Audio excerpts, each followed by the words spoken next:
subsidiaries, or sponsors. Encouraging, educating, and empowering you into action. This is Warriors Talk with your host, Lady ReShell.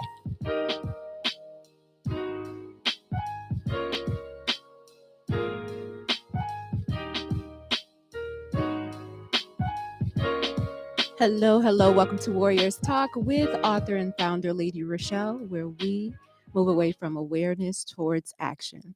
It's Health and Wellness Monday, and our topic for today is facts about cancer survivorship. We are live on Intellectual Radio. We just heard from the Drive FI with Roman. Keep it locked right here on Intellectual Radio and allow us to feed your brain. On the last episode of Warriors Talk, Rizal and I talked about signs they are not the one. You can head over to YouTube and type in Intellectual Radio. Stay connected for any episodes you may have missed. The quote of the day is, difficult roads can lead to beautiful destinations. Here is your trending topic for today. According to CNN News, a 27-year-old man was killed and 24 other people were shot after gunfire erupted early Sunday morning in Akron, Ohio, during what the police said was a big birthday party. Officers responded to 911 calls shortly after midnight, reporting shots fired and multiple victims struck in the area of Kelly Avenue and 8th Avenue. The shooting took place during the birthday party earlier that night that had more than 200 people in attendance. The shooting aftermath authorities found on the scene said that it was littered with shell casings that stretched about a whole block. Based on the layout of the shell casings, it appeared consistent with someone driving by and shooting out of their car. We believe that the individuals at the party may have also returned fire, according to the chief of police. At least 2 handguns was recovered from the scene, but authorities found different shell casings and multiple kinds of firearms. Authorities do not know if the shooter or the vehicle was hit by gunfire and could not provide a suspect or a description of the vehicle. To help identify any suspect or suspects, official is pleading to the community members who may have information to talk to the police about the shooting. This shooting contributes to 192 mass shootings in the U.S. so far in 2024, according to Gun Violence Archives. A total of 25 was shot, 1 person was killed, and authorities have not released any information about the names of the victims. They said that they were 19 years old through 43, that is. And most of the victims were in their 30s. The chief of police said he wants to be very clear that anyone who was involved in last night's shooting will be held accountable to the full extent of the law. And he is discouraging anyone from retaliating and saying that they will also be held accountable. That is your trending topic for today. Can't even party in peace nowadays, so you have to still be careful. If you are tuned in on any form of social media, like the show, share the show, invite someone else in on the show that you feel may benefit from this valuable information. Our topic is facts about cancer survivorship. Let's jump right into the subject and talk about what exactly is cancer survivorship, or who is actually a survivor. According to the American Cancer Society, a cancer survivorship is anyone who has been diagnosed with cancer from the onset of diagnosis to the end of your life. So whether you're in treatment, out of treatment, have been a survivor for 10 years or 1 year or 1 day, you are considered a survivor until the end of your diagnosis. And part of survivorship includes physical, mental, emotional, social, and sometimes, most of the times, financial effects of cancer. The survivorship experience also includes following up with care. We know that once we're done with treatment, that's just not the end of cancer care. cancer care goes all the way until the end of your life. Just think about it. It's on your medical record. When you go to the doctor, if you switch doctors, they're going to ask, have you had a cancer diagnosis? They ask, what's in the family? And you have to list all of those things. So it becomes a part of your medical record for the rest of your life.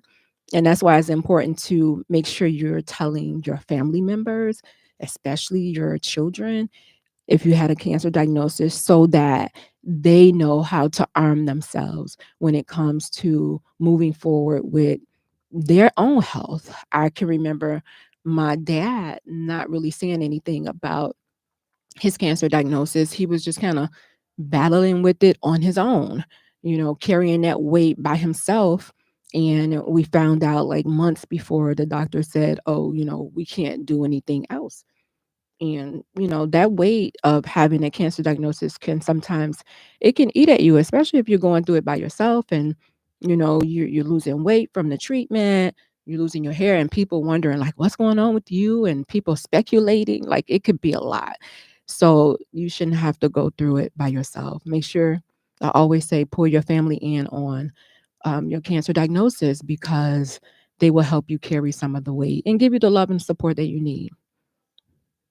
So, according to the National Cancer Institute, more than 18 million cancer survivors were living with cancer in the US as of January 1st of 2020. That's a lot of survivors. Now, that's all cancers combined, right? When you think about it, it really don't seem like a lot, but it's a lot of cancer survivors that are alive. And I know some cancer survivors, they may say, I'm still in treatment. So they don't consider themselves a cancer survivor because they're still fighting. You're still a survivor. You are still a survivor, whether you're fighting treatment or whether you're not in treatment. So some of them like to say they're thrivers versus saying they're survivors. Like, they'll use any other word but survivor because they are still in treatment. In the United States, the overall cancer death rate is steadily declining since the 1990s, with the reduction being in 1991 through 2020. And this has translated to more than 3.8 million deaths that have been avoided. And they are contributing this to awareness, early detection, and people just mainly taking better care of themselves, right? Getting to the doctors for those annual screenings, which catches cancer early. And supposedly, when you catch it early, you have better options. You have hopefully a better outcome. When you have to do cancer treatment, you have more options versus if you get diagnosed with a stage 4, your options are so-called limited. So we can contribute to people going to the doctor and making sure that they are taking charge of their health, which is so important. The one thing you don't want to do is to go in and you have symptoms and you ignore the symptoms thinking that they'll go away, or you just don't want to face it. I mean, you just don't want to face the symptoms. And I get it, because just because I'm a cancer survivor doesn't mean I'm running to the doctor with every ache and pain that I have. Do I worry? Sometimes I do. And if it gets out of hand, they say if it's happening more than 3 weeks, then you should be going to see about it. What's going on? Your body is going to tell you when something is wrong with you. I mean, the bodies are amazing. It's going to let you know, and it tries to fight off when something is not right. So it's just up to you to do with what that signal is telling you. When you think about a tumor, a lot of tumors they're in a cluster, right? They're like in a ball, in a cluster. That's just your body protecting you, right? It's allowing that tumor, all of those cells to be collected in that tumor, unless it gets outside of the tumor and then it starts to spread because some of the cells have gone rogue in your body. And we know that that happens because we have people that are living with metastatic breast cancer, which is stage 4 breast cancer. But your body is this awesome machine that when something is going wrong with your body, it's going to alert you. It's going to tell you, hey, something is not right, giving you a chance to do something about it. You know how before you get a cold, excuse me, and you have this tickle in your throat, It's giving you a chance to say, okay, let me load up on some zinc, some vitamin C, so that I can maybe lessen the symptoms of what's going to happen or make them disappear altogether. So just listen to your body. Your body will not steer you wrong. In 2022, approximately 20 million cancer cases were newly diagnosed worldwide. By 2050, the number of cancer cases is predicted to increase to 35 million. And this is based solely on the population growing. We know as the population grows that there are more chances of people being diagnosed with cancer or diagnosed with any disease. We're talking about cancer. So the world is growing. People are having babies. People are multiplying and being fruitful. And as they do that, it increases individual chances of being diagnosed with cancer. So let's talk about facts about cancer survivorship, which starts again at the onset of diagnosis. If you go to the doctor today and the doctor says you have cancer, then you know that you are a survivor from that day. As soon as you find it and the doctor confirms it, then you're a doctor. You consider yourself, you're a survivor. You consider yourself, once the doctor confirms it, that you are a survivor from that point. And the survivor is just saying that you're fighting this thing. You're alive while you're fighting this thing, right? If you wasn't a survivor, you would be in the grave. So can embrace your survivorship. Don't feel like, oh, survivor, I don't want to be a cancer survivor. I don't want nobody to call me that. But wear with a badge of honor. Like, don't feel like because you have a cancer diagnosis that all hope is gone. I just told you there are so many individuals that are living with cancer. Over 18.1 million people who are surviving. We celebrated yesterday National Cancer Survivors Day. So many people celebrated. So many people was loving on their loved ones and celebrating in honor of their loved ones still being here. Know that survivorship is diverse. Survivorship can range from age, type of cancer, stage of cancer, treatment received. Everybody's diagnosis is not the same. You may get the same diagnosis, you may get the same treatment, but your body is going to handle it differently. Right? Your body, because you may have other ailments going on. You could be a diabetic going through cancer treatment. You could have high blood pressure going through cancer treatment. You could have lupus going through cancer treatment. You could have other issues going on when you're going through cancer treatment. And that plays a role in how your body accepts the treatment. So although you may be diagnosed with the same thing somebody else may be diagnosed with, maybe the same stage, same grade, y'all get the same treatment, but you like, dang, she went through that or he went through that with a whiz and came out looking like they was unaffected. And then you may be struggling just to get through every single day. Don't compare yourself with anybody else when you're going through your cancer diagnosis. I encourage you to focus on you. Focus on you. And so we know that as the population is growing, so is the number of people that are being diagnosed with cancer. And again, thank you to the advancements in treatment, early detection, and the survivors that are individuals that are taking charge of their health, that although the number is increasing with cancer, so is the number of survivors. So is the number of survivors. And I celebrate on a daily basis when it comes to cancer. Hey, Lisa. When it comes to cancer, you should. Number 4, know that this is a fact. There are going to be long-term effects of cancer. You're done with cancer treatment. The doctor said, okay, we're done. You're free to go. And you don't have any, appointments with the oncologist anymore. And just know that some people, sometimes 5-10 years down the line, they are feeling the long-term effects of cancer. Of course, we feel the short-term effects. We get the hair loss, the weight loss, all of the things that comes with, cancer treatment.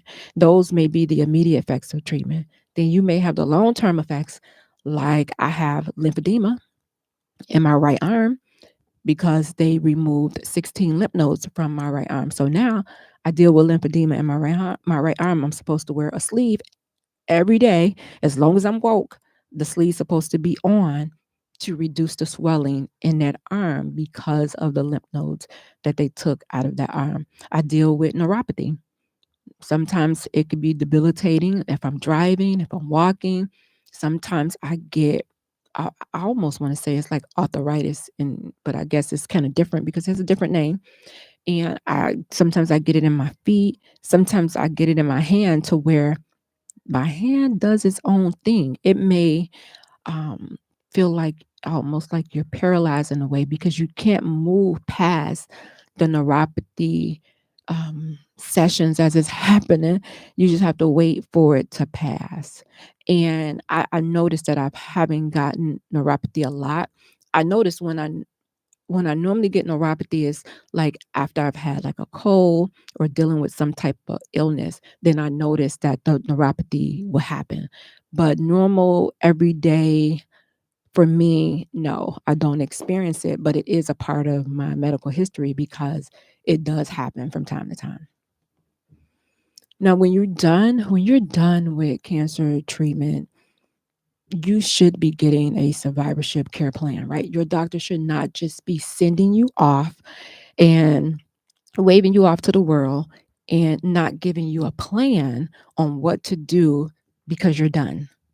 So I can remember being done, and it was a 5-year period to where, because they give you that 5 years, because trust me, they don't expect you to make it past the 5 years. They don't. That's why they a lot of times say they wait until, well, I didn't wait, and I know a lot of people don't until you celebrate for the 5 years, but they really don't consider you in the clear until you hit that 5-year mark because they feel like, oh, that's the time when the cancer is most likely to return is within that 5 years. So once I was done with my treatment for the first year, I saw my doctor every 3 months. I want to say every 3 months, maybe for the first 2 years. And then that third year, I saw her like every 6 months, up until the last year. And then I can remember her releasing me in 2018 of September. And she said, and I was, believe me, I was holding on. I was like, um, thinking of things to ask her to kind of prolong my care with her. And she said, "Rochelle, I'm going to have to release you. Like, it's been 5 years. You're doing well, and I'm going to have to release you." And I'm just like, what am I supposed to do? Like, what am I supposed to do now? And then because I figure, like, I know some people that have breast cancer and they're taking tamoxifen or they're doing some type of therapy following their actual treatment there, and she's like, no, your cancer didn't cause for tamoxifen. My cancer wasn't hormone driven. So I'm thinking like, okay, well, am I supposed to do scans or what am I supposed to do? She's like, no, you're not, none of that, none of that. And it had a lot to do with my cancer being triple negative breast cancer. And I always say it's an aggressive form of breast cancer, most likely to reoccur, happens mostly in African American women. And they don't want to take a chance of doing repeat scans, knowing that you're being subject to radiation. She's like, there's no need for it. There's no need for the scans. And then I'm like, what am I supposed to do? And she said, well, you go to your general doctor like you normally do every year. Go to your general doctor, and if something, go to your general doctor every year. If something comes up within that year that's bothering you, that's ailing you, and it's not going away more than 3 weeks or whatever, then you address it with your general doctor. Now, if something happens to where the general doctor needs to send you back to me, then that would happen at that time. But I'm releasing you. I was just like, oh my God. It was like the scariest feeling in the world because up until that point, I never had to make any of my appointments. None of them. None of them. I had a nurse navigator who made all my appointments for me. I have HMO, so she called and got all the referrals, all of that. I didn't have to do any of that. She anything I needed done, it was done by her, and then she would just call me and confirm it's done. You just have to be here at this time at this place. And so the doctor released me. She said, okay. So I felt like she put me on a cliff and then she just pushed me. But it was like a rope that was dangling me from the cliff, and I'm just hanging down there. But then she walked away, and then I'm looking down like, okay, who's going to help me? Because I was so focused on getting through treatment. I was like, I had tunnel vision. So I was like, focus. And now here I am left to figure this out on my own. Now I know that there are some places that have survivorship care plans for their patients, but there are a lot of them that do not. They don't. And they send you out there on your own, and your anxiety is high because you're worried about, is is this monster coming back? What am I supposed to do out here by myself? What if I do the wrong thing? What if I'm eating the wrong thing? No, what if, you're stressing. So if you are in cancer treatment now, I would encourage you to ask your care team, your oncologist, if they try to release you, be like, what's my survivorship plan? What am I supposed to do moving forward? And I guess maybe that was my plan, to see her, within those 5 years, and then she released me. But I feel like if you had a cancer diagnosis, especially if they know with any cancer that it could show up, it could recur at, anytime, that I think the surveillance should be increased. But then there will probably be what they call a lot of false positives too, and a lot of anxiety when it comes to people going to the doctor. So I get that part. But I just feel like you just pushed out there without a real care plan or a real way to prevent it from coming back. And I believe that they do it that way is because they don't know how to prevent it. They don't. If they did, then they would. It would be, we know there's no money in it. But so they don't know. All they know to tell you is to go to your general doctor. If something is happening, make sure that you're getting in time to get it looked at. So then you're left to think about what your new normal is, right? That's what we say after a cancer diagnosis. Now things are different, right? Your life is different. And you're there to figure out what the new normal is, what my life is going to look like at this point. What do I do? You have to figure it out. You have to figure out what that new normal looks like for you. How, what do you want to do? You have to take control of your life at that point and figure out what you want to do in order to move forward with a frame of mind that's peaceful, that you're not always looking over your shoulder, and you're able to take whatever it is that you learn and help other people. You have to figure it out. Facts about cancer survivorship is there are so many support networks, groups, online communities, counseling services out there that will support you, right? So don't discount the support groups. Don't feel like you don't need to talk to a counselor or a therapist when you're going through cancer, because that should be part of our care along with the physical. The mental portion should be right there with it. Why they don't prescribe it that way, since we say it's all about money, that's another way to make some money. Be like, hey, you got to go to these counseling sessions. As long as you're in treatment, then you got to go to these counseling sessions. It's mandatory. Instead, they send you home with this diagnosis, and you're there to figure it out on your own, you know.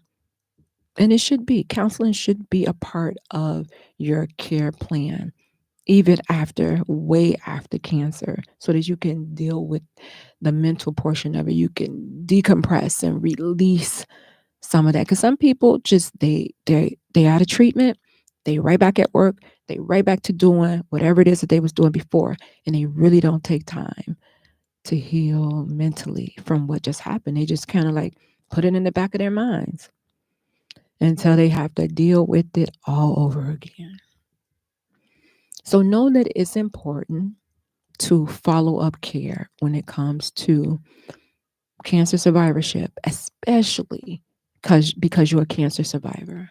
It's important for you to make sure you stay on top of at least going to the doctor annually to say, hey, this is what's going on with me, and be honest and truthful when you get there about your situation, about what you're dealing with, so that you can arm your doctor with what they need to do, if they need to order any tests, if they can give you some advice on how to handle things moving forward, or so that you can keep moving through your survivorship.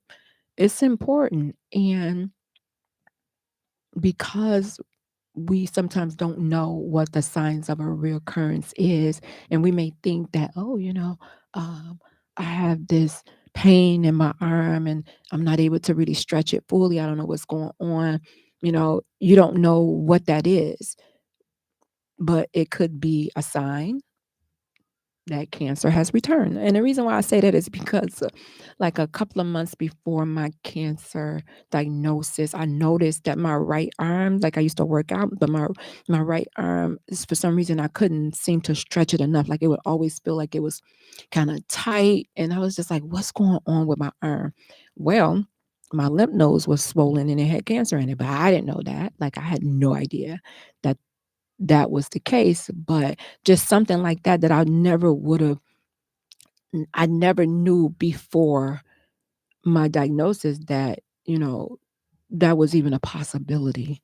So just like little things like that you may not think to bring it to your doctor's attention, but you should. Number 8, excuse me. Number 8, when you're thinking about facts about cancer survivorship, is lifestyle factors, right? I just was talking about exercising, making sure that you are exercising. Exercising, I think we take for granted, is one of those things that really can affect whatever you're dealing with: diabetes, heart disease, stroke, lupus, MS. Like, it's one of those things that you can do that will help improve your disease. It would help you. It helps prolong life too. It was a study done to say that depending on how many minutes you do a day, it adds to your life. Exercise adds to your life. So don't take it for granted that, oh, I haven't started and it's going to be too hard for me to even get moving. Oh, no.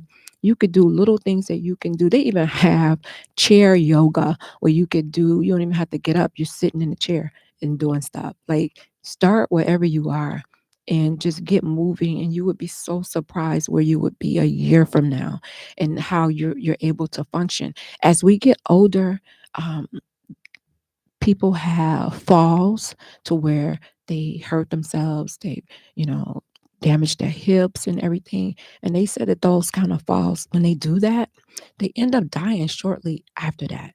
So we have to exercise so that we can have strength in our body to be able to be mobile, to be able to just do the little things. You're reaching to get stuff, you're bending to get stuff. Your body has to have strength. As we age, from the age of 40, we start losing muscle mass. So start picking up those weights, start getting the bands and using those to bring strength to your body so that you can play with your grandkids for as long as possible. I hate to see people, and you don't know what life brings people and why they're that way. But I hate to see people like hunched over and they can't walk. They have a cane, but they like hunched over. And it's like, what happened? And I know it could be, I don't know, scoliosis or what. It could be anything. But I'm just like, man, I wonder if that person exercised, or I wonder if they was exercising before that. Like, what was going on in their life to cause them to be, you know, that way. And so while you're able to do the things, I say do it. Start off with 10 minutes, break it up to 10 minutes in the morning and 10 minutes in the afternoon. 10 minutes at night, or 15 minutes in the morning, 15 minutes at night, or just do while you're cooking. I normally do mine when I'm cooking. I put the dinner on and then I exercise. I just go to YouTube and I have these workout videos that I do consistently. And while I'm doing it, the food is cooking. By the time my workout is over, the food is done. And I killed two birds with one stone. So don't tell me that you don't have time to exercise. Don't tell me there's not enough time in a day to exercise, because if you don't exercise now, you're going to be paying for it later in medical bills. So you might as well pay for a gym right now, or do it free at your house. But don't tell me you don't have time to exercise, because there's so many things that you can do on your own for free. There are so many cancer survivors out here that are resilient. They have this resilience. When you go through a cancer diagnosis, when you go through that journey, I always say the journey is not for you, right? The journey is not for you. It's really to use your testimony to give someone else hope. And I say that because when I was going through my journey, I looked for people who went through the same journey, and I listened to their stories and I gleaned from them, and it gave me hope, and it let me know, oh, you can make it. You can make it. That person made it. You can make it. How many years of survivorship you got? That's where I want to be. Like I would look for the people purposely that had like more than 10 years, more than 20 years, and be like, and look at them and be like, wow, you're still here. Still here. So don't think that you went through this journey for nothing. And that I always say God allowed it, right? God knows everything. He's all knowing, right? He's all powerful. He's a sovereign God. So he allowed it to happen. So okay, God, what's the purpose of this? You allowed it. You knew it was coming, and it's here. So what's the purpose? How can I glorify you in this diagnosis? What can I do with this diagnosis that's going to bring glory and honor to you? Look at it that way, because if we look at it through our human eyes and with our human mind, man, you'd be depressed. You'd be like, oh, I want to be out of here. So look at it that way. Don't look at it like, oh, woe is me. And yeah, you're gonna have that time. You're gonna have that time, but you shouldn't stay in that time the whole time you're going through. The whole time you're going through, you should not. You shouldn't. And maybe that's just me talking. But the whole time you're going through, at some point, you should be wondering, what is this for? What purpose does this serve? Why am I going through? And some people be like, oh, don't question God. Why you can't ask? He knows everything. Why can I ask him? Why not? So facts about breast cancer survivorship is what happens now. What happens now that I'm done with treatment and the doctor has released me and I'm out here on my own? A lot of people get nervous, fear about moving on.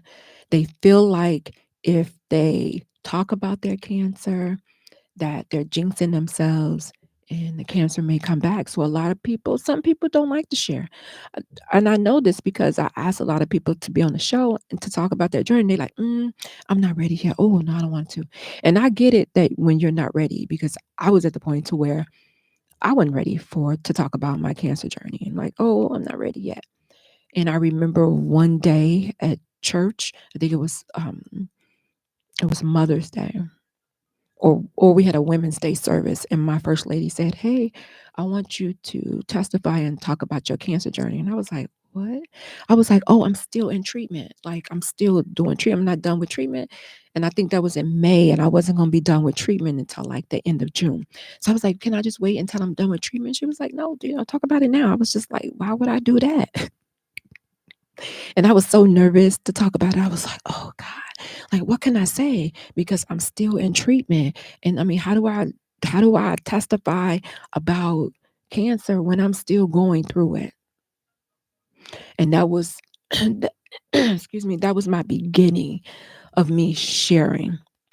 And when I tell you that that was probably the most painful time that I have ever shared my journey, because it was the first time that I shared my journey. I cried, but I got through it. I got through it, but it was painful for me.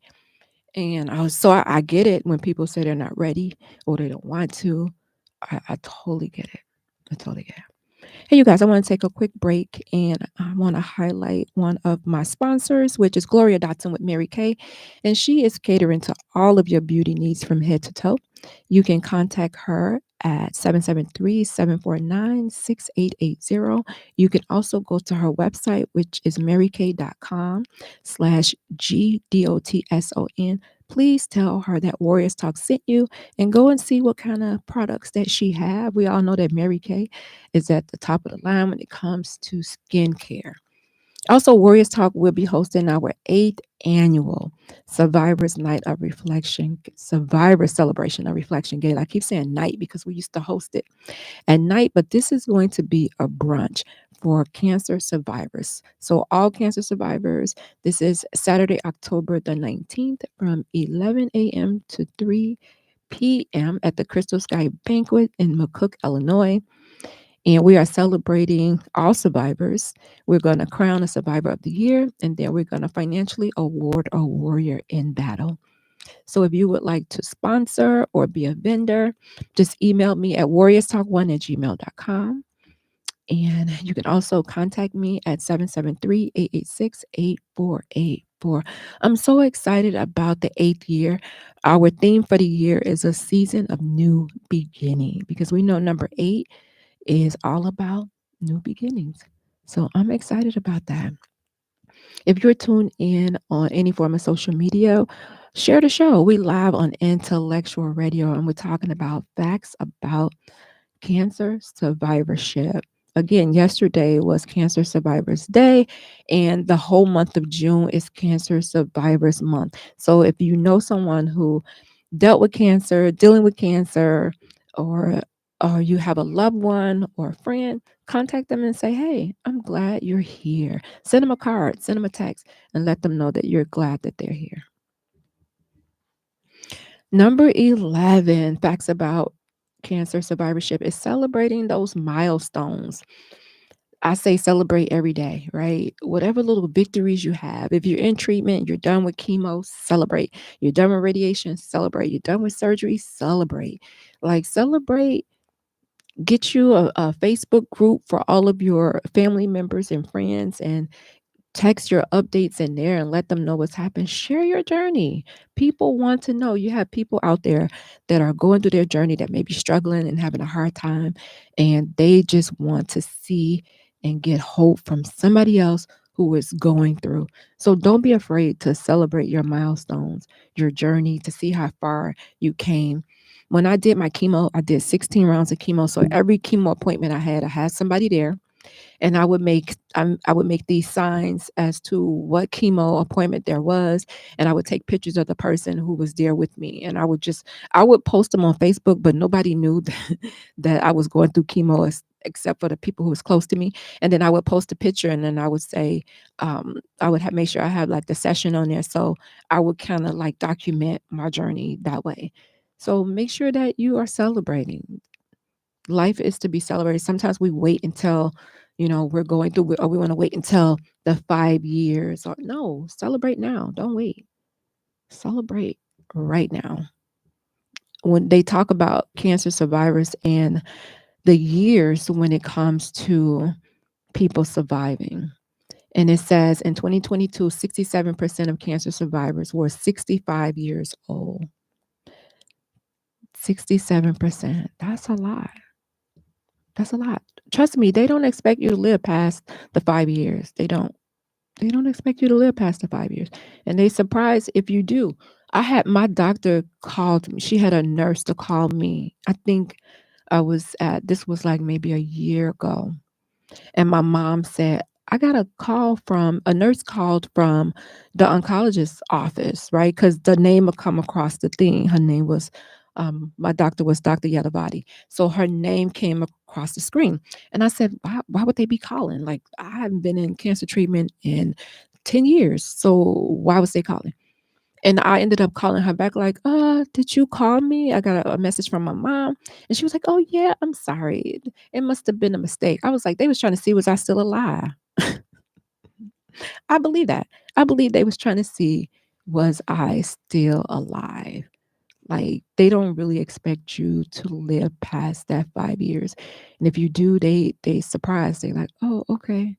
That's another one. Why? Why? So they could add it to their statistics. It's all about statistics, right? They'll add it after the 5 years. They'll start adding you to their statistics, or they'll sometimes they'll send you the little coin in the mail to say 5 year survivor or something like that. Like, no, I'm going to celebrate every day. I'm not going to allow you to box me in with this 5 year survivorship. A lot of cancer survivors deal with financial toxicity. We know that cancer care is expensive, right? Especially if you don't have insurance. If you underinsured, it's a lot of money. And we always say cancer is $1 billion business. So in total, the patient costs associated with cancer care in the US was estimated to be over $21 billion in 2019. 21 billion, that's a lot of money. That's a lot of chemo. That's a lot of radiation.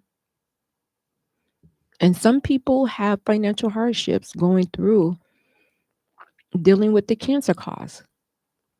And that's really the purpose of my gala, is to help an individual or individuals that are going through. Every year we award an individual or two or three, depending on how much money I raise, with a financial gift just to bridge the gap while they're fighting. So sometimes you think when you donate, like, oh God, where's my money going? Most of my monies or my funds that I collect, it goes directly to the individual, because, and only because I know, like, how expensive it is. And it could be little things, right? It could be their cell phone bill or their rent needing to be paid, or even a medical bill that needs to be paid. And it could be, worrying them in the back of their mind, and they're thinking about it, and they trying to figure out how they're going to get the money to do it. I know one lady was going through cancer treatment, and she was driving DoorDash. And I'm like, after chemo, I'm like, girl, you need to be at home and resting and recuperating. But she wasn't working because she couldn't. And so she was trying to get money in between. And I'm just like, that's crazy. So cancer is expensive. It's one of the most expensive medical conditions in the US today. One of the most expensive. And cancer survivors, a lot of them are having financial hardship. A lot of them lose their jobs because of the side effects from treatment. They're not able to work. They don't have the energy to work. I think I may have talked about this one, that when you go to the doctor, you still may feel uneasy about your medical checkup. That's just a fact about cancer survivorship. And that's probably a fact about anybody going to the doctor. Especially if you had a cancer diagnosis, you're just like, oh my God, what they gonna find? You do a blood test. I'm calling the doctor like, hey, what's going on? You on my charts trying to figure out what's going on. So I believe that really never goes away. It may stay in the back of your mind, but it never goes away. You may feel uncertain about the future. Like, what's gonna happen? What's gonna happen now? Like, down the line, am I looking to be dealing with this all over again? Like, if and when is this cancer coming back? Like, you may be uncertain about the future, and none of us can predict the future, so don't even try. So that's why you should just be living your life, living it on purpose. Stop wasting time. We think we have a lot of time, and we waste a lot of time doing nothing. And you look back on your life and you're like, dang, I wasted so much time over here. And time is currency. But once it's gone, you cannot get it back. You can't get it back. Number 15, facts about cancer survivorship. Survivor's guilt. going through a cancer journey, you meet individuals that are going through their journey. You connect with these people, right? You're calling on the phone, you're taking trips together, you're hanging out, you're going to events together. And sometimes these people don't make it. And you feel guilty. You have survivor's guilt, like, why not? Why not me? Why am I still here? What did I do to deserve to still be here? And it could be nothing. It's just not your time. God still has work for you to do. It's just that maybe that person's purpose was fulfilled. But you're left with survivor's guilt. Don't beat yourself up about it. Get into counseling so you can deal with it. Number 16 is relationships may shift. There are going to be some friends that are going to become closer while others are going to keep their distance. Why? Because a lot of times people are afraid of cancer. They're afraid of the unknown. They're afraid of maybe seeing someone they love go through it and how it's just snatching your beauty away. And it could be somebody that was, strong and was, in charge all the time. And then all of a sudden they get hit with this and it's like, wow, this thing is really wiping them out. And then you may have family members that may be overprotective and more loving and they may, kind of shield you from everybody else and what's going on and how people approach you. They may step in and be like, okay, you have any questions you want to ask them, ask me. All communications come through me, and you need somebody like that. You need somebody in your life that's going to protect you, that's going to love you and shield you from those negative people that could drain you. You trying to concentrate on healing and getting your strength back. The last thing you need is somebody in your life that is going to pull you down. All right, so I gave you 16 facts about cancer survivorship. If you know anybody that's going through cancer, again, this is Cancer Survivors Month. Make sure you contact them and let them know that you appreciate them, that you love them, and that you're glad that they're here. Warriors Talk is always looking for individuals to come on and share their journey. If you want to be a special guest, you can inbox me or you can email me at warriorstalk1@gmail.com and just type in the comments ready.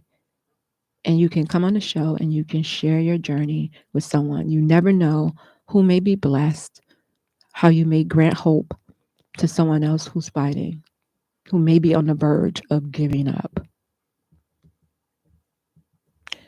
Do not go anywhere, you guys. Coming up next on Warriors Talk at 7 p.m. is Pillow Talk with God. So you can stay right here on Intellectual Radio. I will give you these words of wisdom. There's always hope beyond what you see. Join me next Monday right here on Intellectual Radio. As always, thank you for tuning in to Warriors Talk with author and founder Lady ReShell, where we are changing lives one warrior at a time. Thank you for listening to this week's edition of Warriors Talk with Lady ReShell. To find out more about Warriors Talk, follow at Warriors Talk, the number 1, on all social media outlets, and Warriors Talk with Lady ReShell on YouTube. Please join us next week and every Monday evening at 6 p.m. Central Standard Time on IntellectualRadio.com for Warriors Talk with Lady ReShell, where we encourage, educate, and empower you into action.